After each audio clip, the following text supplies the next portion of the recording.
Hello, everybody. Nice that you came here. Hello, everybody also online who is joining in as a webinar.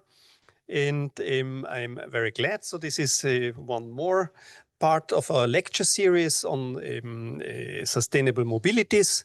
And we are very glad that Anna Nikolaeva came here this time. Anna is from University of Amsterdam, where she is assistant professor in urban planning. And Anna is going to talk about the politics of non-knowledge in just mobility transitions, which we're looking forward very much. And I immediately hand over to Anna, just maybe to add also for those people who are online, you can also ask questions through these functions Q&A in the webinar, and we are happy to take them afterwards also and either read them up or ask you just to ask in person. And we will include you in the discussion later on. So just stay with us after the talk. Okay, Anna, thanks so much. Thank you, Harold. And hi, everyone. First of all, thank you so much for inviting me. I'm delighted to be here to be able to talk about this work in an interdisciplinary environment. My work is very interdisciplinary, and it's also has been a very warm welcome, beautiful snowy weather. So it's been a great morning. Thank you very much for having me here. This work is based on a paper that came out around a month ago. And actually, because of the pandemic and some other reasons, I did not talk about it that much before it came out. So it's a very good opportunity to go to discuss this research agenda that I'm putting forward in depth.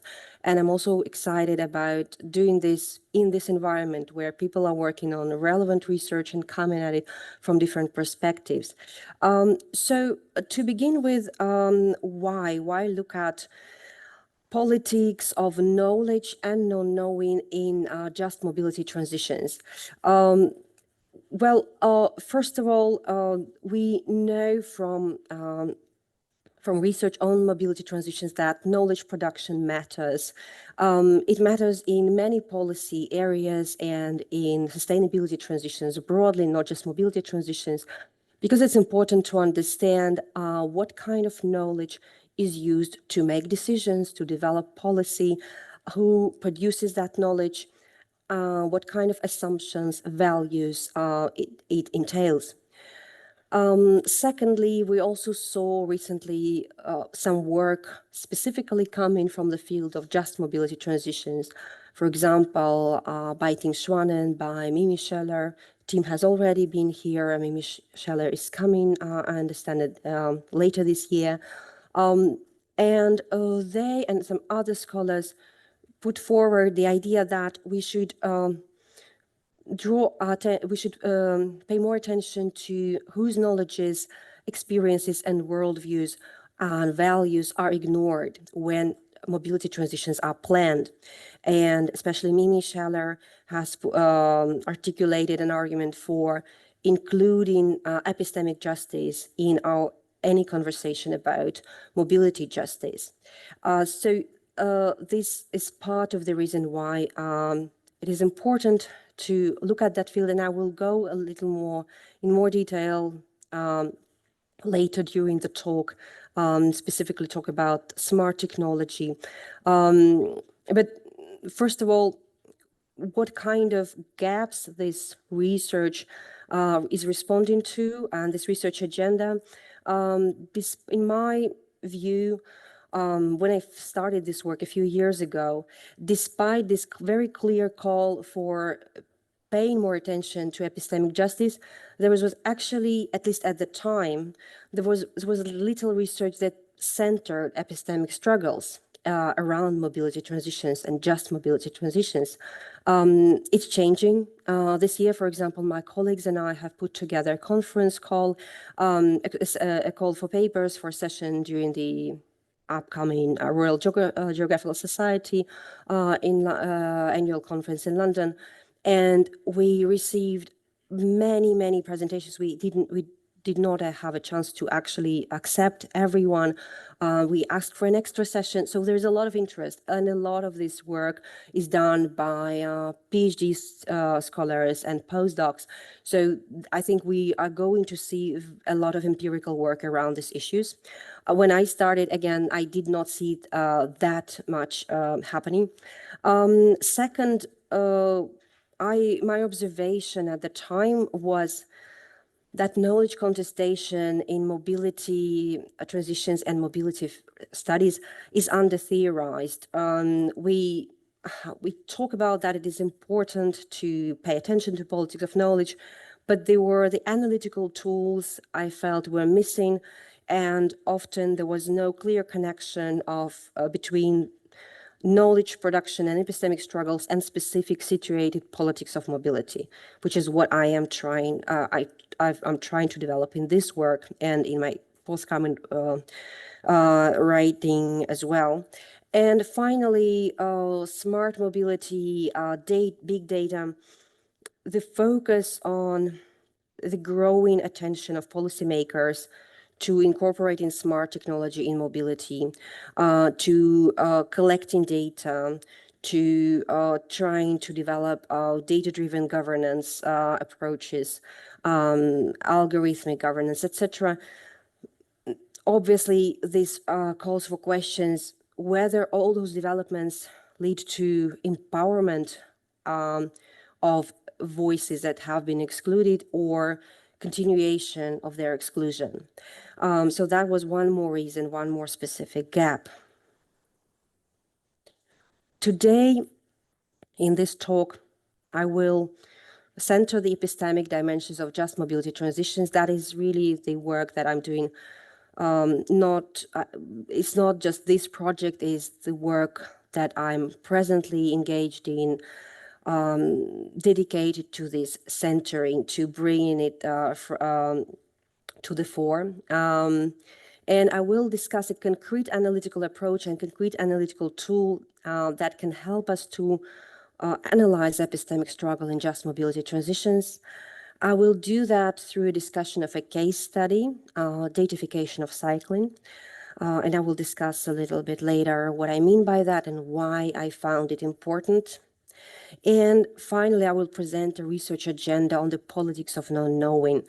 And there I will also, if there is time, I will bring some examples that are not related to the case, but show how this agenda applies to other cases. And I'm extremely interested in your response in if you see that is relevant for your work and what kind of questions this work provokes.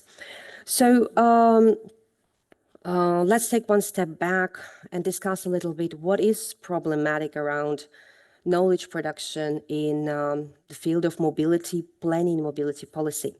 Why scholars in the field of mobility and maybe more narrow mobility justice, why they have articulated that necessity to interrogate the politics of knowledge and epistemic justice and injustice. I think there is somewhat of a consensus among scholars that prevailing forms of knowledge production in mainstream mobility planning must be challenged for mobility to become more inclusive and for transitions, for sustainability transitions to be just. And here I'm drawing on the work again by Mimi Scheller, by Tim Schwan, and by Wojciech Kieblowski, who is also coming here. So it's your lecture series is very well curated. I think our work really resonates with we resonate with each other and draw on each other's work very much. And so a few points: what is problematic in the current mobility planning, how it produces knowledge. I can talk about these 3 points for a very long time. I will not do that, but we can always come back to this in discussion. Each point deserves attention. But first of all, it's guiding assumptions and rationales. What is prioritized in transport, mobility, and mobility planning? What kind of mobile subjects are imagined when policies are planned? And relatedly, what mobile subjects are not imagined, are not are ignored are made invisible, what kind of mobilities are made, are counted as important, and what kind of mobilities are are ignored and neglected. And here, yeah, we can talk about prioritizing commute above mobilities of care. We can talk about broadly how planning is embedded in various ideas about how families looks like, how working lives are supposed to look like, who is doing what in the household, etc. Which very much also connects to my current work on gender sensitivity. Another, I'm sorry, let's go back. Another important point of critique is the dominance of quantitative approaches in transport planning in producing knowledge that excludes, that they just basically make it impossible to certain experiences to come to the fore, to be made visible. Lack of diversity among decision makers, among policymakers and researchers in transport planning, etc. And all these 3 points are, of course, interconnected.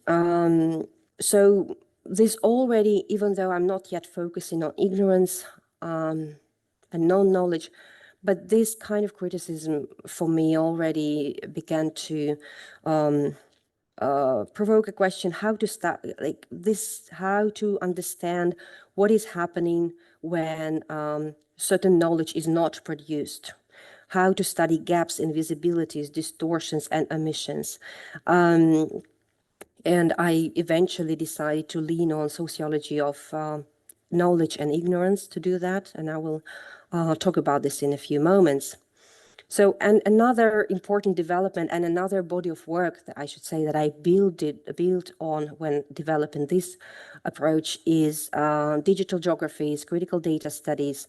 That is a very rich field that I'm just kind of scratching the surface here, but I wanted to bring across this point that was important in informing my work, that the production of data is selective and political through and through, that what data is generated is the product of choices, as Kitchen, Lario, and McArdle argue. And when certain data, especially with more and more attention to producing data in the field of mobility, we need to be drawing on that work from critical data studies and digital geography in understanding how the omissions and distortions are produced. And so this, it is important to look at. In the meantime, as I was actually writing this paper, a very important agenda-setting paper by Frauke Behrendt and Mimi Scheller appeared on mobility data justice, which puts these issues front and center. And continuing this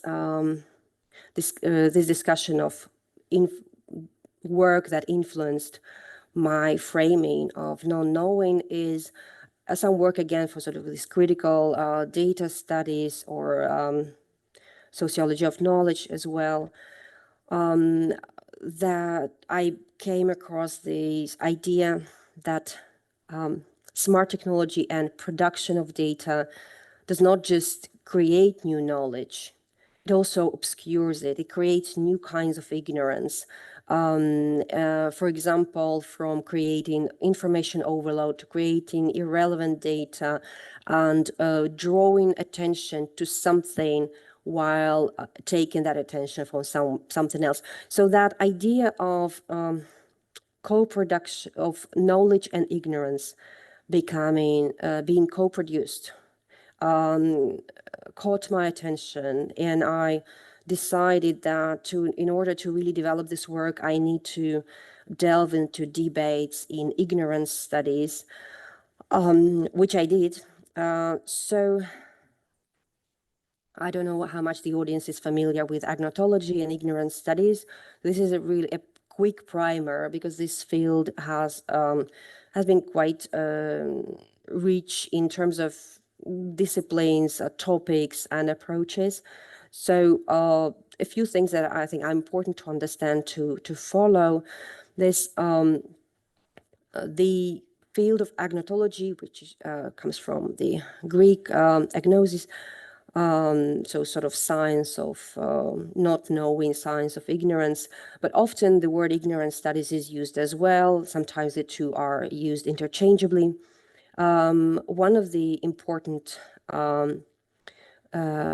publications in this field has been the edited volume by Robert Proctor and Londe Schibinger, Agnotology, the Making and Unmaking of Ignorance, where they drew attention to the social construction of ignorance, arguing that, and I quote here, that ignorance is not just an objective lack of knowledge, but it's socially constructed. Our inquiry is always selective.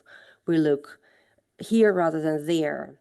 And the decision to focus on this is always a choice, I'm quoting quite loosely, to ignore that. So this co-production of knowledge and ignorance. And they discuss in that book various dimensions of ignorance. For some reason, the understanding of the dimension that has been picked up more often than others from their work specifically is the idea of ignorance as manufactured uncertainty. It will come in my work as well, but it's just one of many dimensions that, because I'm using another framework, it's one of many dimensions that I'm paying attention to. But it is quite important in work around ignorance, in the work on ignorance studies. And an iconic example is how tobacco industry, according to Proctor, has been manufacturing uncertainty for decades, basically funding research on the relationship between smoking and cancer, but encouraging findings that just instead of making definitive statements, somehow articulated uncertainty as if there is no definite answer yet on how exactly smoking leads to cancer, etc. So, and that in this way, ignorance as manufactured uncertainty can be a very powerful tool. And that's one of the prominent themes in ignorance studies and agnotology. But also there are many more. I think one worth highlighting as well here is that according to sociologists Gross and Margoi, ignorance is actually it's not some kind of deviant, odd, exceptional state. It's a regular part of decision making at every level of governance. So there is always some ignorance that we need to pay attention to, and it can be mobilized in certain ways. It doesn't have to be intentional. It doesn't have to be bad. Ignorance, and we'll come back to this, ignorance can be something that is desired by organization or society, for example, for privacy reasons, etc. In any case, I kind of this is a brief primer of what this field has been doing in trying to draw attention to the social production of ignorance and its effects. How can ignorance be how it is constructed and how it can be used by different actors in different contexts towards different ends. And also in the last decade, this approach has been mobilized by geographers, specifically, for example, Van Schendel talks about geographies of ignorance, that some places can be constructed as important or valid units of analysis and others maybe are made invisible. And this is, I think this is a growing field of work, especially Slater has been working on it quite a lot. And the article that that my talk is based on actually is coming out in a special issue on geographies of ignorance, and there is much more exciting recent work there on ignorance, so if you're interested. And in the debates on planning, there is a concept of uncomfortable knowledge that is sort of suppressed or avoided. So there is this very long and rich, maybe not very long, not very old, but rich tradition that I build on. And the contribution of this work is bringing those instruments and those lenses to the discussion of mobility politics and just transition. Concretely, I'm using the framework developed together by two sociologists, Ulrich Beck and Peter Welling, and I use the term of non-knowing. Essentially, there are many reasons behind choosing this concrete framework. One is that it's multidimensional, and I will go through these dimensions, and I think they allowed me to structure the findings in a way that is useful. They use the term not non-knowing and not ignorance, because in their view, ignorance still may have some negative connotation, and they felt that non-knowing is a more neutral term, but that's not. Some other scholars disagree on that. But in any case, I just wanted to say that I sort of inherited that term from them, and it does the job for me. What do they mean by politics of non-knowing? The politics of non-knowing, it draws attention to the social construction of ignorance, but it is any social controversy, a social debate, conflict that concerns, and I quote, recognition, definition, evaluation, and communication of what is or is supposed to be not known. In other words, this is politics of non-knowing concerns social debate or controversy around around the question, what is known, what is not known, why, what should be not known, why, etc., etc. And they break it down, this politics of non-knowing, into three dimensions. The first is awareness. So there are known unknowns and unknown unknowns. And here again, it's not about what is known, what is unknown, known unknown, and what is an unknown unknown, but how it is debated, how we disagree about what we know or not know, how we disagree about what is that we are. Well, the difference, of course, maybe I should have said this first. The difference between known and unknowns is sort of more or less clearly outlined area where we know we lack knowledge, or we think we lack knowledge. Unknown is something that we cannot even clearly point to say that's what we do not know. We do not know what we do not know. And politics here is about our disagreement around those issues. When I go into my empirical work, these dimensions will hopefully be even clearer, but they overlap. So we'll talk about that in a moment. The second one is maybe more straightforward: intentionality, deliberate non-knowing versus unintentional non-knowing. So here the issues arise around is ignorance deliberate or not? If it is deliberate, who has manufactured it? Why? For what reasons? What effect it had? If it's unintentional non-knowing, again, what effect it has? And of course, the debate, disagreement, for example, over whether non-knowing is deliberate or not, can be very charged and very important in political debate. And finally, temporality of non-knowing. This is a disagreement over what is, if something is not yet known versus something that we will never know. Again, can be very, very important. Well, maybe I should just one step back. Just to make sure that it's clear, I will give an example of intentionality, and then I will give an example of temporality, debate around temporality. So for a debate about intentionality and deliberate not knowing. So the example of manufactured uncertainty falls under this sort of deliberate not knowing, and or rather the controversy or the accusations, the critiques of the tobacco industry, that their non-knowing was actually constructed and deliberate.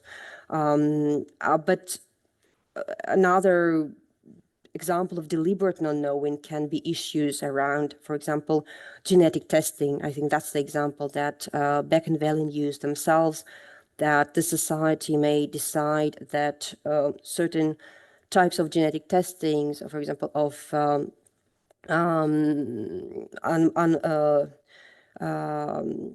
for pregnant people, they are not done because we as a society do not want to have that knowledge, or do not accept having that knowledge, or do not want the responsibility that comes with knowing something, or the other way around. So, or issues around privacy. So there is deliberate non-knowing. And there is, of course, societal debate. What is that we decide not to know? So here comes this, again, political dimension. And the temporality of non-knowing, this kind of politics are particularly pertinent in cases of new technologies that can be deemed as harmful by some actors, and they can make an argument saying that we are never going, like the proponents of the technology can argue that with some more research, we will figure it out, so we can safely continue to explore this and eventually apply this technology, or even apply and continue to explore. But there can be an argument made that we will never know all the, especially in the case of technologies with very complex societal effects.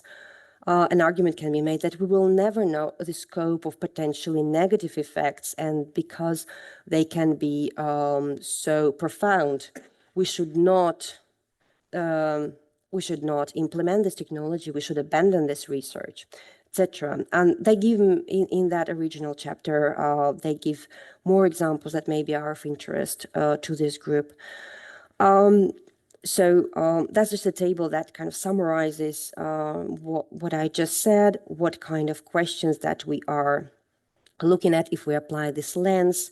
These are the questions that will guide my analysis that I will present in a moment. So we are interested in how various actors define non-knowing. What is that we do not know? Is it intentional or not? Is it seen as a positive thing, something to be preserved and protected, or as a problem to solve? Who should solve that problem? How we should ask ourselves, if we apply this lens, what does the adoption of a particular definition of an evaluation of non-knowing mean for decision-making around specific issues? This example that I made with the controversy around a technology that may have harmful effects, that's really what it is about. And finally, how can a particular definition of what is not known be used as a resource or an instrument to advance action or to stall action, to create legitimacy or to undermine legitimacy? And this, in my research that I will present in a moment, I'm giving answers to these questions in the case of cycling. So the case of datification of cycling or cycling data, why it is an interesting case to look at from the point of view of the politics of non-knowing. First of all, as most cities in the world are planned in a car-centric way to one or maybe I should say most large and mid-sized cities have car-centrism as a very important influence in planning with active modes, regardless of the share. Actually, that's interesting. We'll come to this because the share of active modes varies widely, and we also need to talk somewhat separately about global north and global south here. But for many activists, and I must say, I will probably talk about this briefly in the end, but if I don't have time or forget, that this work specifically here, I'm talking about 4 cases in the global north, in Western and Northern Europe, and that is a clear limitation that sort of sends this work in a specific path. So some statements that I'm making now, they are probably applying to, or at least I can say that they definitely apply to this context, to European context and global north more widely. And one such statement is that non-knowing or ignorance about cyclists is a starting point for is an important starting point for many cycling activists or policymakers who want to see more cycling or facilitate more cycling in their cities. They argue that we do not know enough about cycling. And here I have a statement from European Cyclist Federation that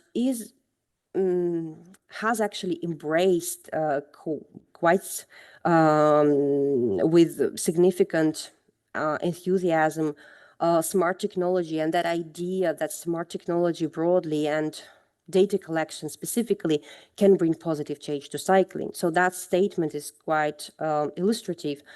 They argue that cyclists are unseen, unheard, and unconsidered, and that transport planners have very little accurate knowledge, no comprehensive ways to count, to monitor cyclist movements, and that means that they have little knowledge on how to improve the situation, to quote European Cyclist Federation.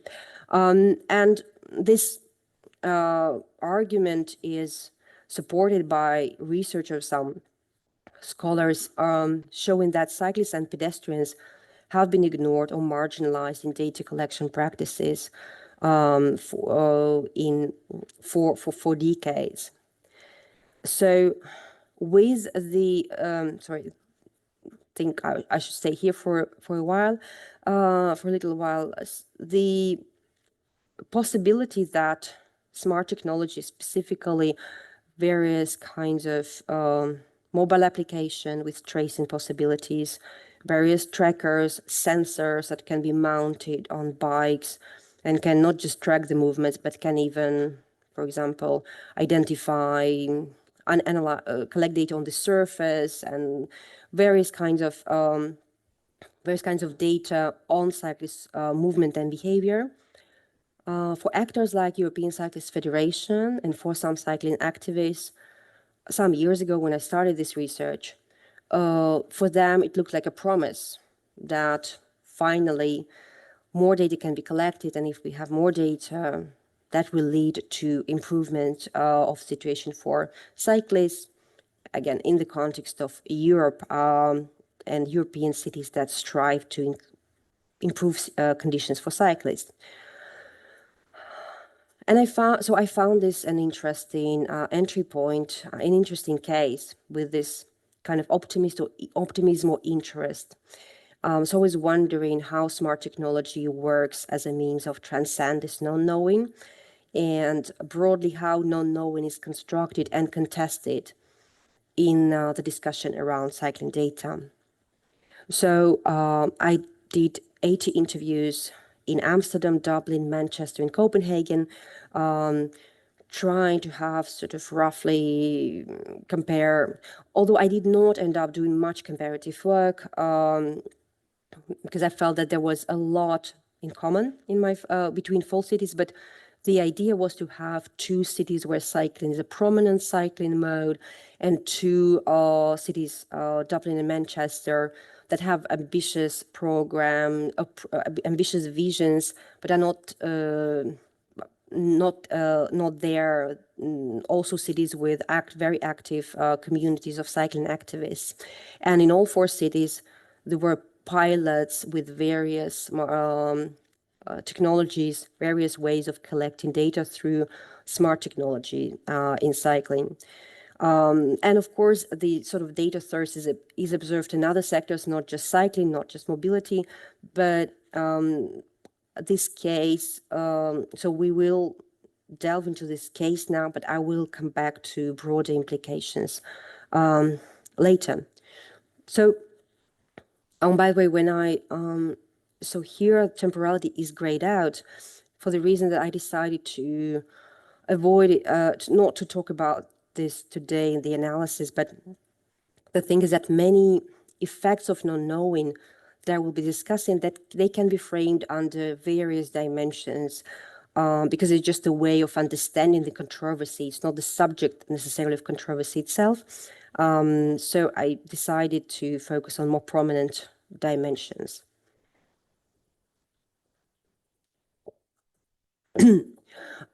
So to begin with, the dimension of awareness.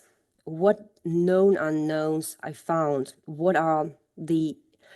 Eventually, I did not start with a frame of car-centric cities, but I realized very soon that the invisibilities that I found, they were very much linked to car-centrism in all 4 cities. So there is, from all my interviewees in all 4 cities, believed that there was very little knowledge on cyclists and pedestrians compared to knowledge on driving. And they were in the stage of curiosity whether smart technology can help them or not. And a couple of quotes here. So one of the key figures in Dutch Cyclist Union here says that we were planning for the cars for we as sort of broader society planners for a long time, and bikes just were sort of, we took them along. And now that we center in cycling more and more, we need something, as this person said, more real in terms of data. For the cars, we have models that can shape our policy choices, etc. And there is not so much, those tools are not available for cycling, even in the Netherlands, in Amsterdam. Or an official in the city of Copenhagen talks about how pedestrians and cyclists are invisible, even though they're presenting quite a large share of walking and cycling presents a large share in the total model split, but we know the least about them. And I found it very interesting how he said it. That's because they leave little trace, they don't make noise, they don't wear down the streets, they are cheap. And that's actually something that came up very often in the interviews. This sort of the positive quality of cycling and walking that somehow made it less, led to the fact that they were receiving less attention because they were not damaging, potentially damaging. They were not costly as cars, so they were not, as in a sense, as important. So here I'm talking about this very briefly, but I could talk for a long time about what specific gaps various planners and activists identify in various cities, about routes, about I found very important, especially data on, or very poignant, I would say, data on traffic injuries, for instance, that for various reasons, that all contexts actually lack, or it lacked at the time of the research, comprehensive statistics about and the consequences of it. And how one Danish researcher told me that for the cars, because of insurances and everything, we know much more about the damage that is done to the metal shield of the car than the damage that people's bodies endure if they are a pedestrian or a cyclist. What about unknown unknowns? I mean, here the topic of complexity of cycling knowledge was very prominent. Because I began in my analysis to see this thread of car-centrism more and more prominent, so I connected it, this to car-centrism as well. It appears that the predominance of cars in mobility knowledge, it led not only to marginalized knowledge on cycling, but also to a particular understanding of what counts as valid or useful knowledge. Think about emphasis on quantitative methods, on sort of numbers, and a lack of attention to, lack of interest in developing other tools that may capture other kinds of mobilities and other kind of experiences. A couple of quotations. So, and researcher from the Amsterdam municipality says very openly, if you give me numbers on car parking, I can tell you what the problem is, what the solution is. If you give me the numbers on bike parking from the same area, I can tell you nothing. So the numbers about cycling don't tell you that much. And here we can talk about the cyclist behavior is very different to cars, to behavior of drivers. We can talk about how different people perceive that cycling is, for many people, more than just a kind of getting from A to B. That people make decisions around cycling differently than you make decisions about what route to choose for your drive, etc. So cycling knowledge is very complex, and there is this understanding that we cannot just impose the models and the methods from driving to cycling. We are not getting this. And a cycling activist from Dublin says, okay, we can focus on numbers. Let's say 100 people, I'm quoting loosely here, 100 people cycled down the street in 2017. Then there was 200. Okay, you doubled your numbers, but what do we know actually? What types of people? Did they like it? Did they say, I'm giving a cycling next week, it's miserable, right? So there is this understanding that there are unknowns about cycling knowledge. It's an uncharted territory, especially in this understanding. I interviewed people who are interested in making cycling more prominent, more popular. So I think I don't know whether that interest in this uncharted territory and this whole perception that there are many things to know that we do not yet comprehend, it can be found among other kind of specialists.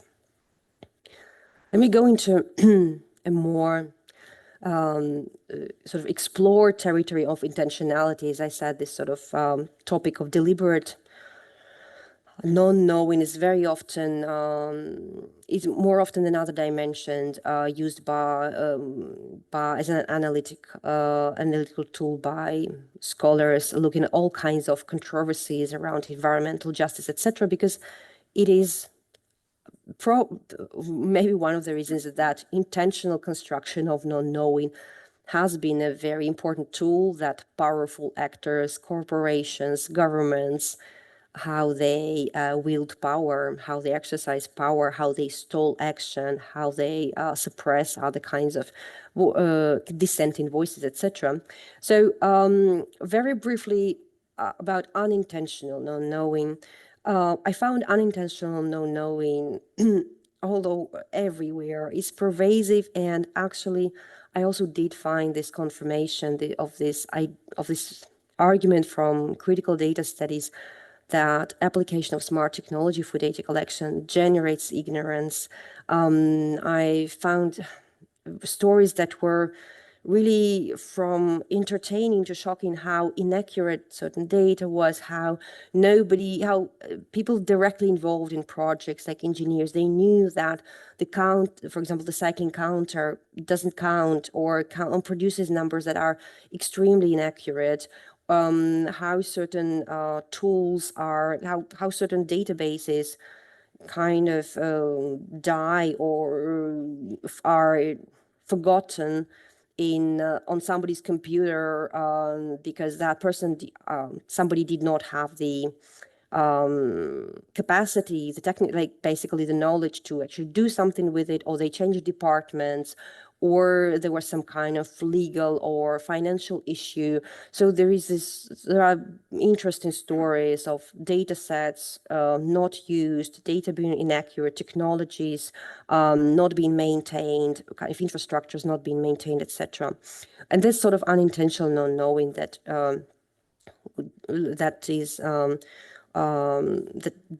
develops as paradoxically municipalities try to produce knowledge. And then we come to the intentional non-knowing as an instrument. What I found, and again, each of these sort of angles, each of these stories is a part of the controversy. I am never saying that this one perspective is kind of more important or dominant. We are basically looking at the idea of unavailability of cycling data and how different actors frame it and what effects this framing has. So here the non-knowing was framed as intentional and not and having detrimental effects, often by cycling activists. Now here a long quote from a cycling activist who has been in activism in Manchester for a long time, and he said, I really like the quote. I will read aloud most of it. He says, "I'm not opposed to collecting data. It's important, but so often it's been a way of delaying change. Essentially, we know what we must do, particularly in cities like Manchester. We have surveys, we have research, we have studies going back 30, 40 years, showing that people don't cycle because they don't feel safe. It's easy to say we should be collecting data on where people cycle and where they need facilities, but so often it's just a way of dodging the responsibility of acting. What we need, more importantly, is how you get people in positions of political or commercial power to act. In a sense, we have the data, it's coming out of our ears. How do we actually get them, meaning politicians, to look it up and say, yes, you are right, meaning the activist? So this angle, and that has been, he expressed, and some other activists, frustration with these new pilots, these attempts to collect more data, essentially saying it's just delaying action. It's just essentially they framed it as as manufactured uncertainty. But then a sort of somewhat countering though this perspective, because I also spoke to people working in municipalities. They presented their perspective of how they use and mobilize this ignorance, so this data thirst, as a tool to defend cycling projects. The way I kind of capture it in my conclusions is that in cities largely dominated by cars, including very cycling-friendly cities like Copenhagen and Amsterdam, the burden of proof that investments are necessary still falls on those planning for cycling. And I have a couple of quotes that capture this really well. Yeah, I think especially the second quote here. At the national level, this is from Copenhagen, the politicians would be like, oh, there was 1 billion Danish crowns. What have we back from the taxpayers' money, meaning spent on cycling? But when they're building big bridges and waterways and nobody's saying, so where have these thousands of billions gone? It always struck me like how cycling is not supposed to cost anything.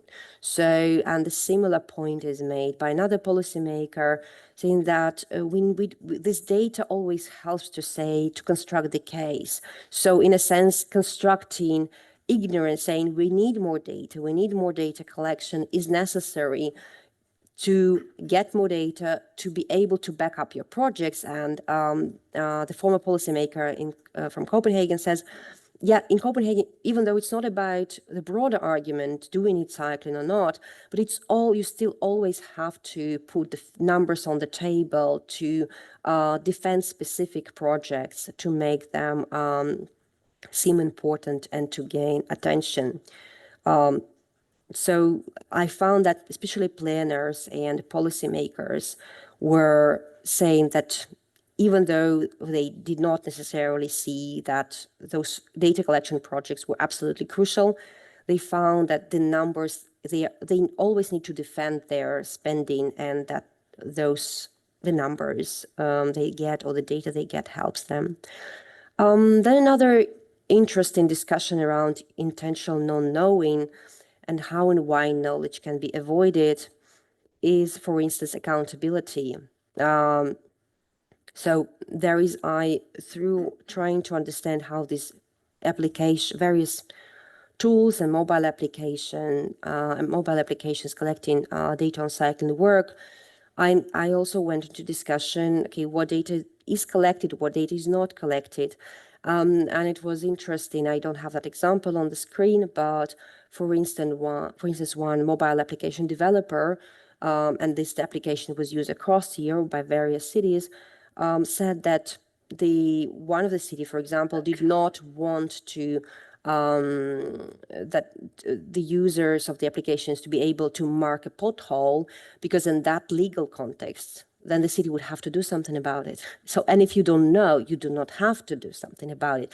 And that's really kind of the work of sociologists like McGowan and Gross is about it, saying how the non-knowing, it can be used strategically. It's not just about manufactured uncertainty, it's also about accountability. How and the work by McGowan specifically is about how corporations, and I think she draws on pharmaceuticals specifically, they actively construct non-knowing. They know what they don't want to know, so that they are not legally accountable. Or another dimension to it is, for example, data on fatalities and injuries. As a cycling activist from Dublin says, he says, well, there is probably a lot of data out there. It would be very useful, but they don't issue certain data, and they don't make it public because that figure would be frightening. And again, what does it mean if data is not shared and people are not confronted with the effects of the ignorance?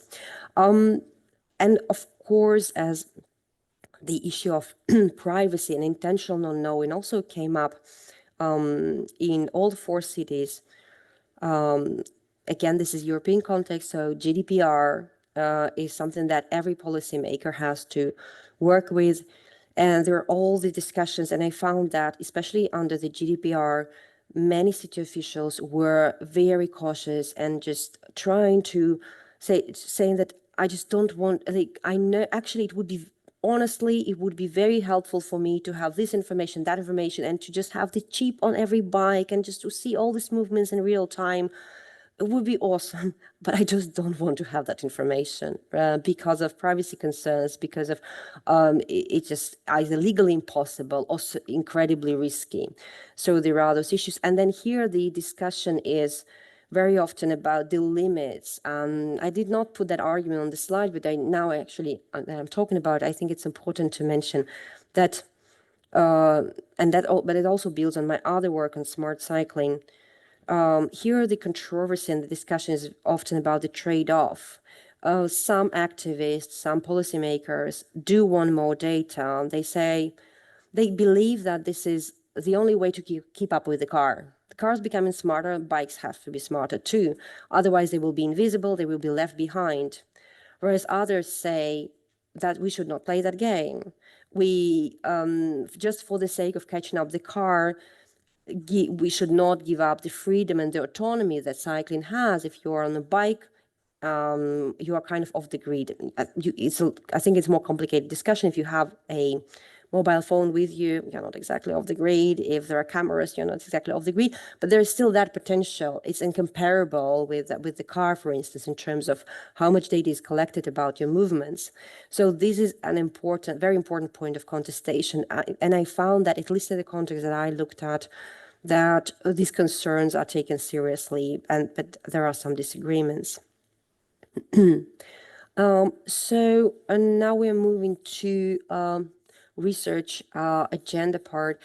And here I would like to kind of highlight, so I use the case of cycling as almost a trial or a pilot to see what does this framework, does this lens help to understand mobility politics and ask interesting questions and understand the controversies, the power relations, and I think it does. So in the last part of the paper, I essentially extrapolated these questions and what I've learned from this case to the broader field of just mobility transitions. And I generated these questions that I will go through, and I will give you some examples, and then I will wrap up, because I think it would be interesting to highlight at least a couple of other examples beyond cycling. So in my opinion, we should ask, looking at investigating just mobility transitions, we should ask ourselves, what is not known and who defines what is not known, how it is entangled in politics of mobility. What are the invisibilities and epistemic injustices produced in the hypermobile world? And of course, it's hypermobile for some, and it's absolutely not hypermobile for others. What other knowledge gaps has car-centric mobility planning produced, and what are their effects? And here, and as I elaborate in the paper a bit more, the gaps are, and in connection with the next question, how are these gaps intertwined with social difference, with age, gender, race, ethnicity, etc.? And these last two questions, I'll just give you one more example. For instance, in the car-centric world, we know more about, planners know more about drivers rather than about pedestrians. We know more about commutes than about mobilities of care.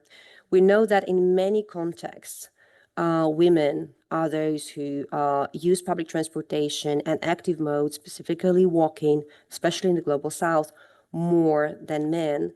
We know that women almost in every context are involved in mobilities of care more than men. If you bring those invisibilities together, a prominent scholar in gendered mobilities, Tanu Priya-Yoteng, argues, she says, if we just bring these invisibilities together, it's very likely that there are more casualties among women walking in various contexts, especially in global south, women involved in mobilities of care and doing the walking in precarious conditions. But this data is absent. We do not have that for most contexts. So we need to look at those invisibilities. And again, invisibilities for whom I'm saying this is invisible. This is clearly not invisible for people experiencing it, right? It is invisible for the planning regime, and I'm sort of taking that as a starting point. Then for me as a scholar, it's very interesting, how does it focus on people and not vehicles? What does it mean for knowledge practices? What kind of methods we should develop? What methods we should use? And there is very interesting work by mobility scholars and feminist scholars in this regard. What is defined as knowable in debates on mobility solutions? And what would it mean to frame those impacts as unknowable? And here, one more example of driverless vehicles. That the proponents argue, or have argued, when I was writing this was still, the debate, I think, was more lively around driverless vehicles. But the proponents argue that we're going to figure it out. Yeah, now this is a casualty and this doesn't work well, but we will figure it out. We just need to launch it. We need to keep doing it. But there is another argument to be made to say we are never going to figure it out.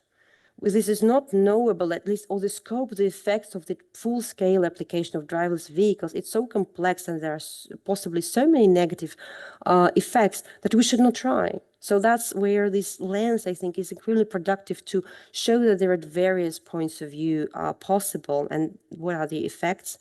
So all of this was a missing subtitle about awareness. And I think this is one of my almost last slide. Is that okay for me to wrap up? Just to. So in terms of intentionality, I think it generates a very obvious question. What is the role of manufactured doubt or constructed ignorance in stolen actions and delegitimizing certain groups' input? What is the effect of saying we just don't know enough, or this data is not good enough, it's not the kind of data that we can use, etc. How car-centrism leads to deliberate avoidance of knowledge, for example, related to traffic fatalities, to environmental and health damage stemming from driving. There is actually the only work that I was able to find on non-knowing in mobilities that was done prior to this work was the work by Stefan Gössling on cars and how, but it was just kind of a vignette in his book on, I believe, it was on cars. I think it was about how car manufacturers cheat with the data on the exhaust fumes.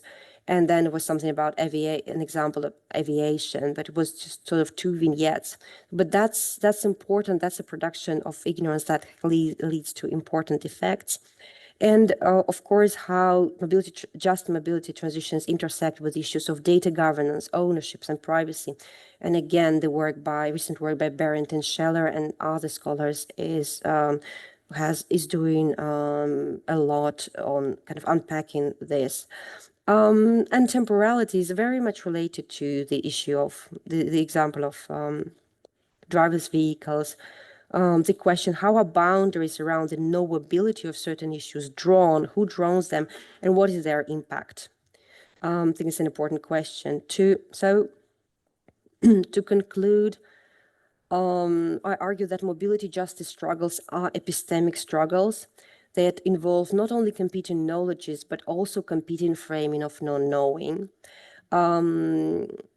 Based on my case study, I'm arguing that using smart technology to collect data amplifies not only knowledge, but also non-knowing.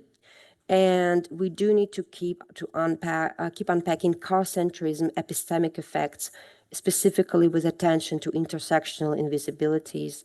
There's a lot of work that actually is going on right now, as I said, that really pays a lot of attention to that last question.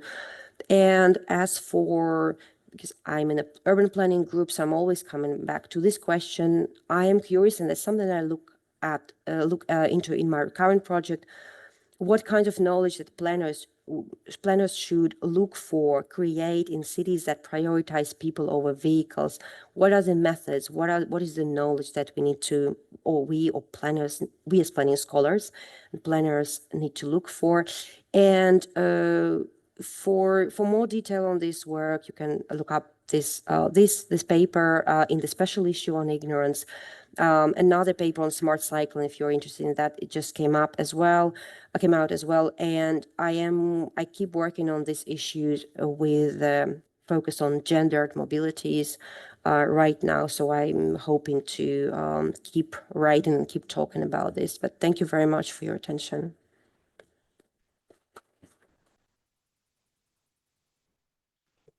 Yeah, thanks so much, Anna, for this really insightful talk on a topic or perspective, which I think is really lacking also in the political discussion and in research as well, as you pointed out. The floor is open. Who wants to go first? Otherwise, I make a start.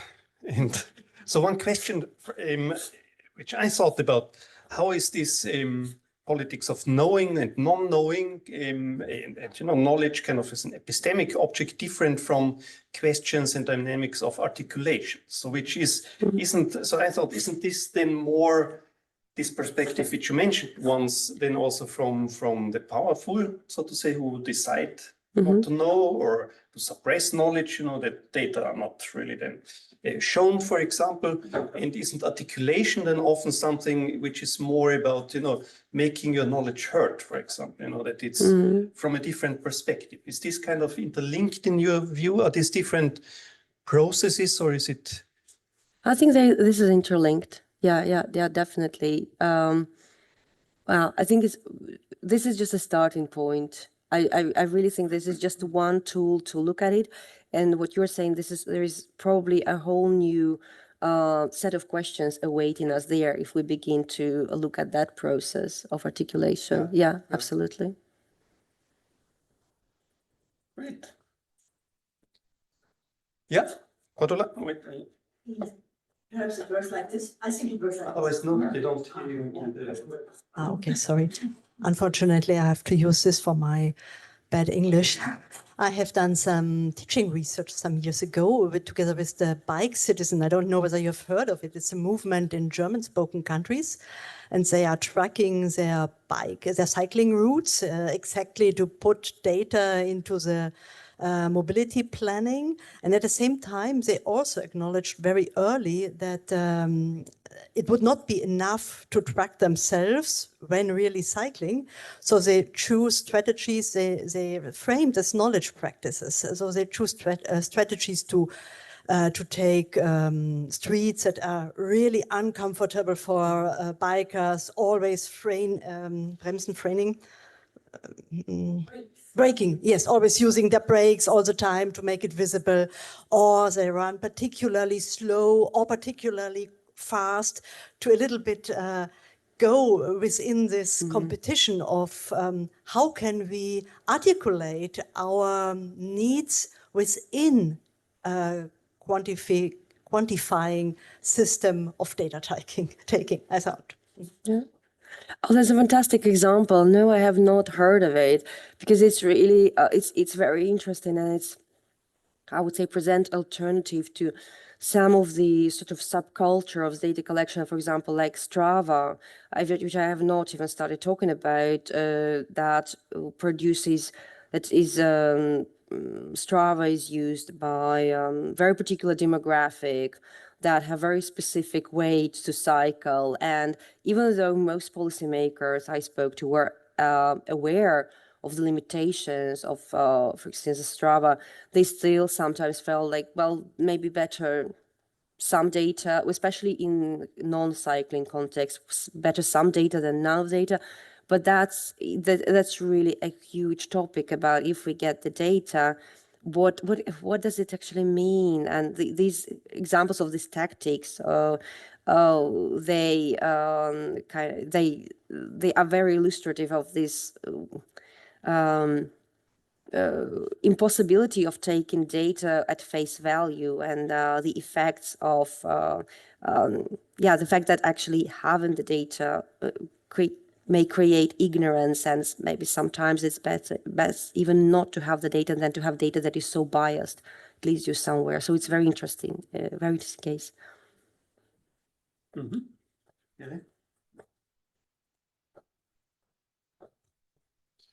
Thanks for your talk. That was great.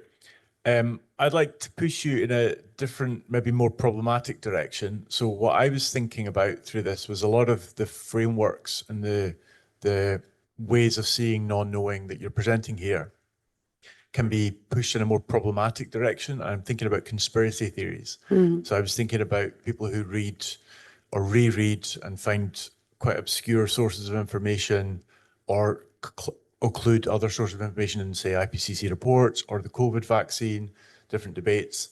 I don't want to dismiss these people, but it can verge on conspiracy theorism at different times.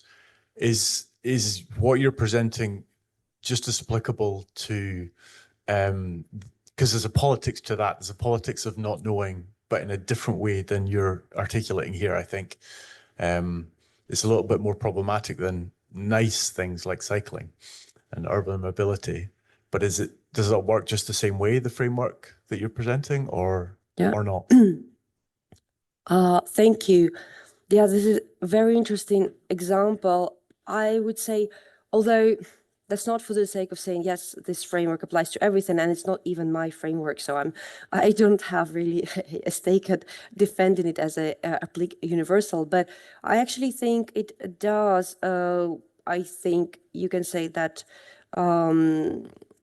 what you're describing is dynamic of manufactured uncertainty, especially when I'm thinking, I don't know, from the perspective of person who is into this, who sort of sucked into this rabbit hole of conspiracy theories, or but thinking about, for example, politicians who mobilize this and sort of encourage this thinking and foster this thinking.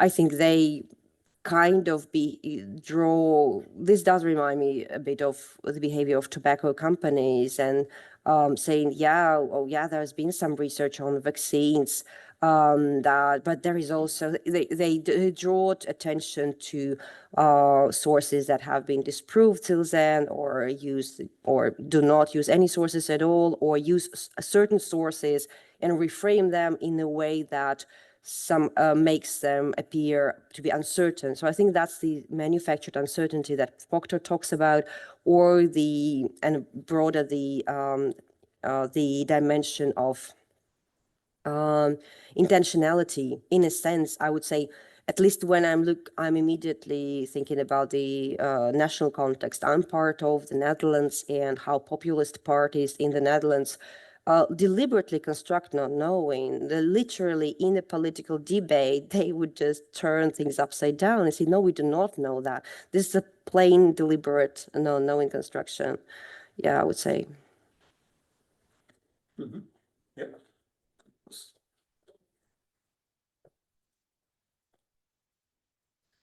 Thanks so much for the lecture.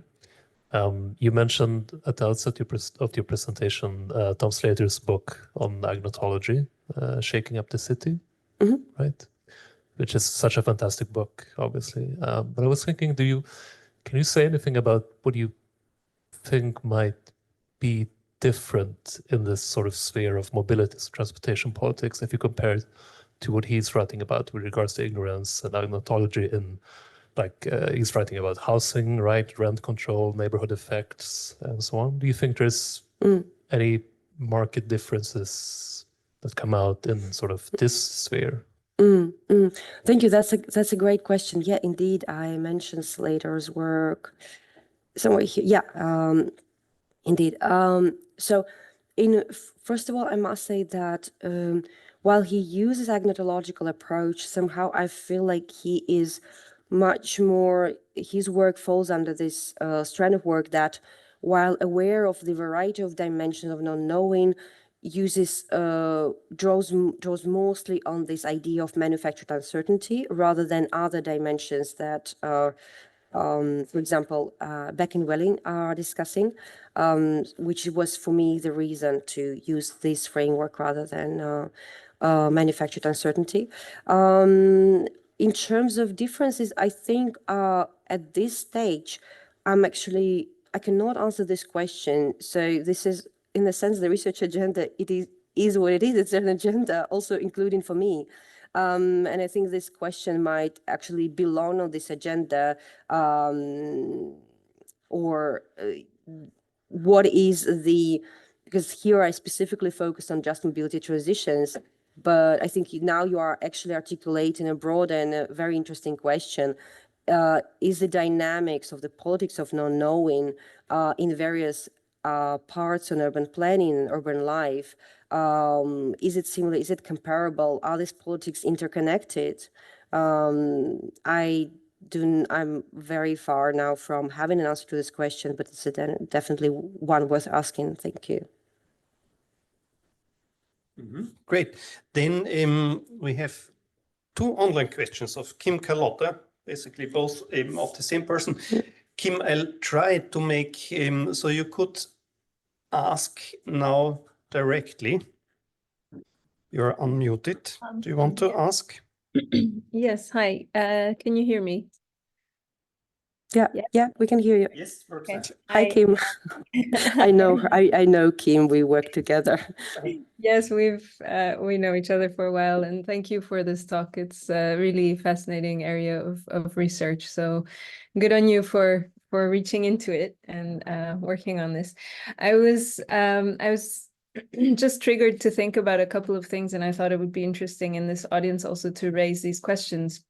I'll just start with one and see if we can get to the other one. But the first one was to what extent you actually think that this politics of conscious unknowing or of rejecting knowledge, right, in the mobility sector, because you focus quite a bit on the cycling area, and I know that that's something you're particularly interested in. But I'm always kind of triggered to think how much of also the anti-cycling part or the rejecting knowledge about cycling is not also related to diminishing, like focusing actually on diminishing understanding of the problems we have with the car, and by extension, fossil fuels, etc., and the unfeasibility of really maintaining the car dominant sort of system that we have at the moment.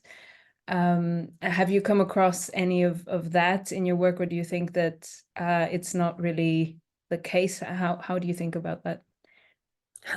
Thanks a lot. This is a great question. Actually, yes, even though from this work, literally from this data, I could not draw far-reaching conclusions, but from reading other work and also from fellow colleagues, I think, and I just actually mentioned Stefan Gößling talking about production of ignorance by car manufacturers. That we know is happening. The work of my colleague, Marco Tupromelstud, who reframes traffic safety as traffic danger. He basically says, why are we talking about traffic safety when people are dying? Why should we talk about road danger? And that reframing, and he talks and he shows through his research how the data on injuries and fatalities, and how basically how deadly car regime is, how deadly automobility is, but this knowledge is not acceptable.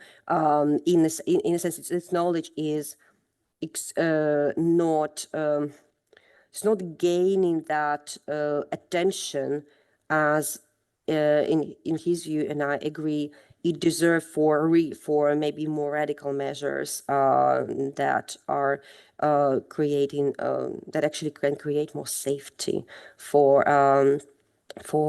pedestrians and for cyclists, etc. Yeah, so absolutely, and I think that's just really the tip of the iceberg, because these decades. So this is the question on the agenda. What are the effects of the decades of car-centrism? I think they are absolutely pervasive. The way that, and even more, just the basic ways that planners are looking at the world, even if they consider themselves open or interested in active mobilities, I think it's influenced by car-centrism so much that it's just, you don't know where to start. But this for me is a start of doing exactly that. Yeah, thank you. I don't know, may I ask the second question? Yeah. Yeah, Please. thanks. Great. So thanks for that answer. In any case, I think exactly that's the area I was kind of being, my mind was taking me there, but I was wondering what you thought about it. And the second question was about how can, because you do say that you think critically also about the data aspect of things, right? Of making everything about data and how that can actually be harmful as well. And I was wondering how we can kind of connect or re-understand knowledge in also policy and practice and so on, as not so much data, but rather in-depth understanding. And I think here, for example, I was just imagining when you mentioned the issue of getting more data about bike parking and such issues, and then asking actually policymakers, okay, do you need data to understand that, or do you need to take a walk around, the neighborhood that you're responsible for and understand what's happening here and speak to people? Because maybe it's fine that there's, a bunch of bikes in a parking space that is meant for 5 bikes, you have 100 there, but maybe nobody really minds, or maybe they do, and so on. So what is the use of the data here, and how can we maybe try to shift this idea of what counts as knowledge, right? Data versus understanding. Yeah, thank you. Another great question. I think this indeed pushes us into the direction of asking not what kind of data we need, but what kind of skills urban planners need. And for example, I think there is a discussion in urban planning around the role of empathy and emotion. And for if planners are, and that's exactly the focus of my current project, if planners are uncomfortable with certain kinds of knowledge, or they are uncomfortable with very literally being in one room with people who are angry or upset. It's not about the data, it's about what that planner does with their emotions. And of course, these emotions, this is personal, but it's also, of course, structural. There is beautiful work about how by scholar Gwen Cash, who talks about her study is in 2 Latin American cities, and she did a survey on sexual harassment, public transit, and she shows the data to planners, and they say women are mistaken. So every time I read this, it just I'm even right now, I'm just thinking, like, this is so much in this one line. You know, you have the data, but if the planner says, oh, just women are lying or mistaken that they were harassed, right? I mean, where do you, this is not about data. This is this is about epistemic justice that is rooted to who is the legitimate knowledge producer in society, and etc. But another, so it's about the skills, it's about different methods, it's about planners being aware of their own positionality and who they are. And there is another work that I draw on, not on this in this paper, but in my current work by Malin Henriksen about who is the I in sustainable planning, how planners see these subjects who receive their policy. And she makes an argument that when planners lack the knowledge, they just basically use themselves and their ideas about what it is to have a family in the city, to move around.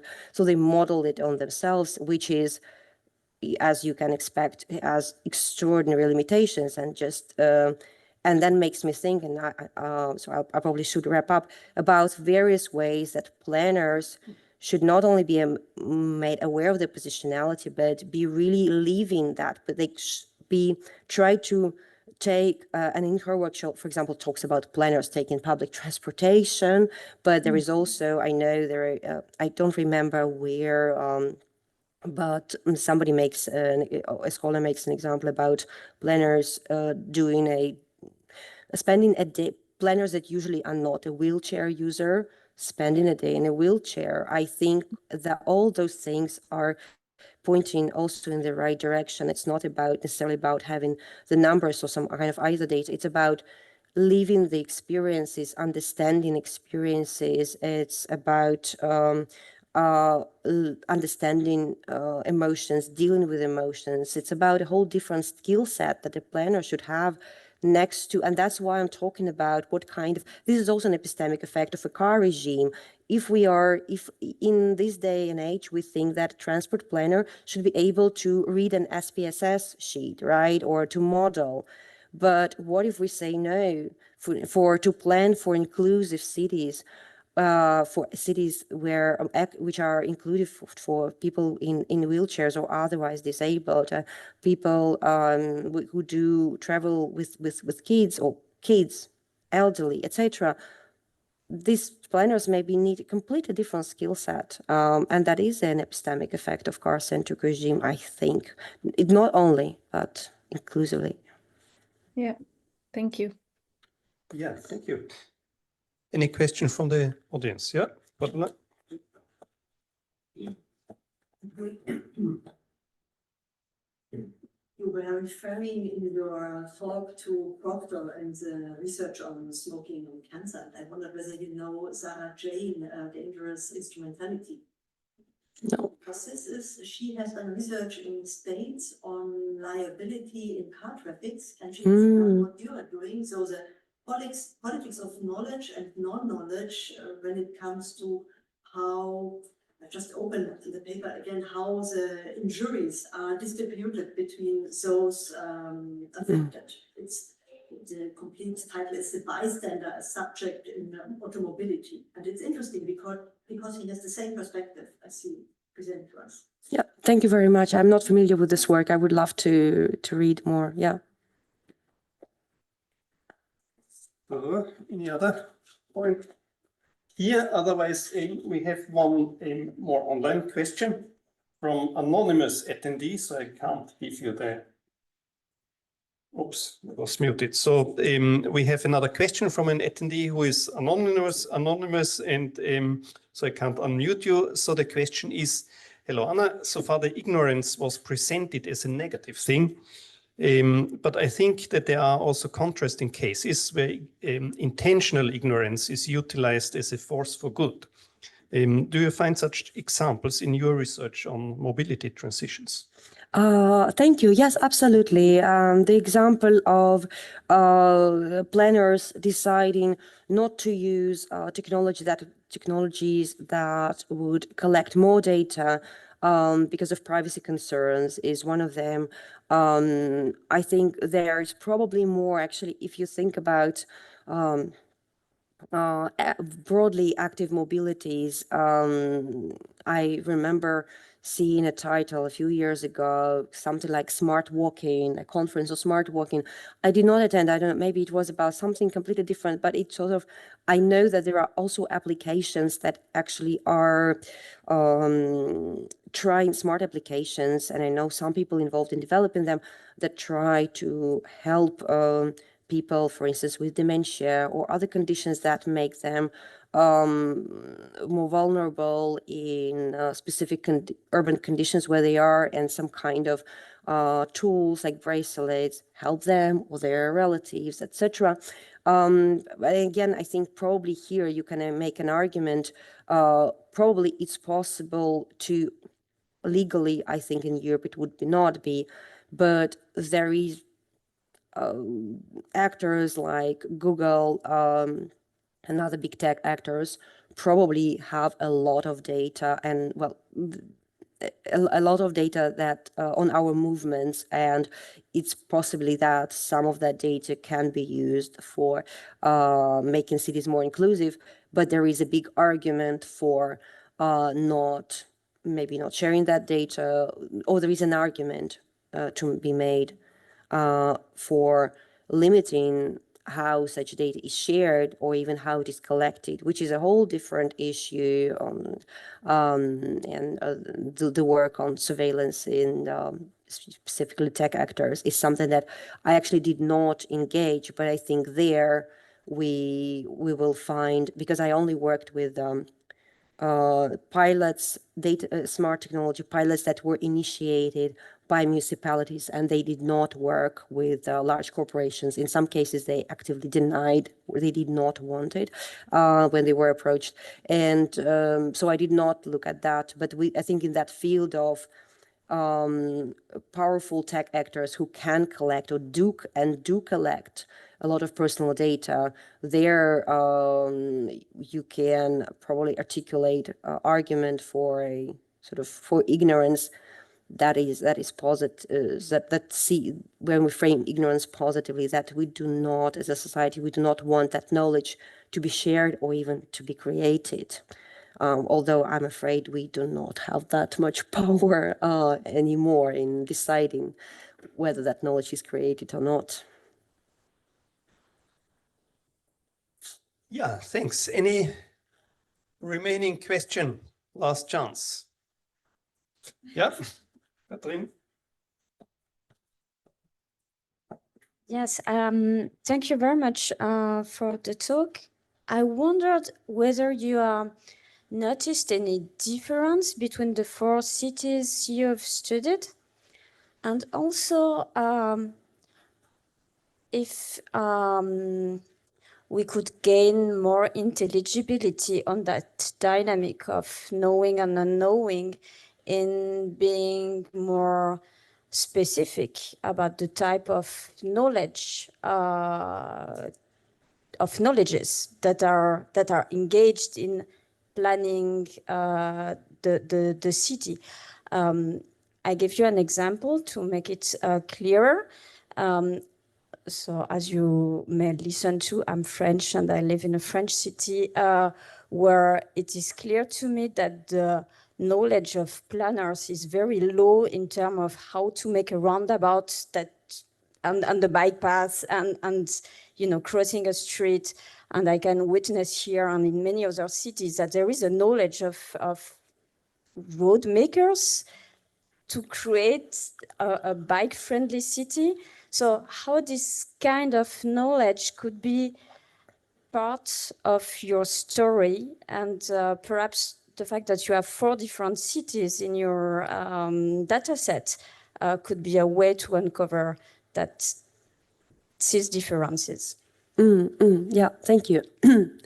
I'll try to answer. I'm not sure I completely understood the second part of your question, but if I didn't, you can follow up. In terms of differences, there were some. I think the biggest difference was in how involved.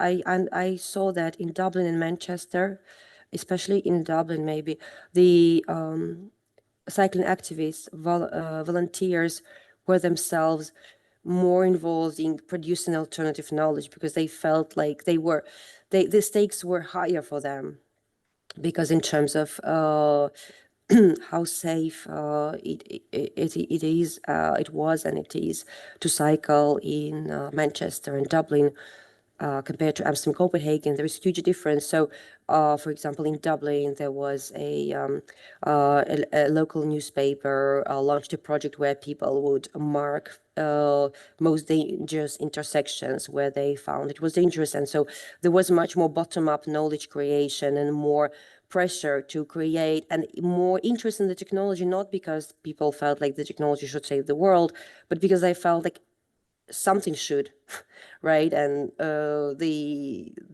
use these pilots and the applications. One of that I researched was developed by co-developed by a person who is himself a cycling activist and is active in that community. So coming from that side, not from okay, let's do some kind of cool gadget that collects some kind of interesting data.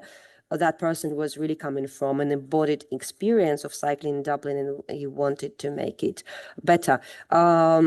So this was a big difference, whereas in Amsterdam and Copenhagen, the attempts were to collect data, they were much more institutionalized. There was less, this sort of struggle was less obvious, and whereas in in those cities there in Manchester and Dublin, because there was much more at stake, people I think were invested more in this sort of this bottom-up initiatives. And your second question would, to be honest, I'm not sure how to answer it, because I'm not sure I understood that. Do you mean that between different cities there is a some cities or some planning departments in various cities lack specific knowledge, whereas other cities may have that knowledge, and how this framework can help us understanding what happens between them? Or what are the different types of knowledge? I mean, your story is a story of knowing and not knowing, but what if instead of just this binary distinction between knowing and not knowing, we had different types of knowledge and of non-knowledge? Yeah. Oh, yeah. No, that's, thank you very much for clarifying that. I think that's a great addition. Well, first of all, I know I present it as a binary, but in the discussion section, I'm saying it is not. It is definitely not a binary. I think they are intertwined. Knowledge and non-knowledge are intertwined in complex ways. And I distinguish that for analytical purposes more than anything else. I think the distinction that you are bringing, and there are different kinds of knowing, like, I think it's very valuable. Even if I understand, at least if I understood your point correctly, it could be applied to the example that I just used about, for example, technical knowledge and how to design intersection. That kind of knowledge may be present and may be even seen as really developed so much that it can be exported to other places. But actually knowledge of how to handle and uncomfortable knowledge how to deal with certain aspects of planning, or how to engage with people if you are a planner who is not using a wheelchair, and knowledge how to actually get that perspective, how to engage with those activists, how to meaningfully incorporate that perspective, that may be missing. So there are different kinds of knowledge and non-knowledge. I suppose, if I interpreted this correctly. Thank you. Okay, thanks so much. We are running out of time. Anyway, thanks so much, Anna, Thank you for the great talk. Thanks everybody for the contributions, also online. For those people who are still here, so there we can get some coffee and finger food. I think we'll see what they bring us. Just outside there, hang around. There's still a possibility to talk to Anna and ask questions also. Thank you so much. You.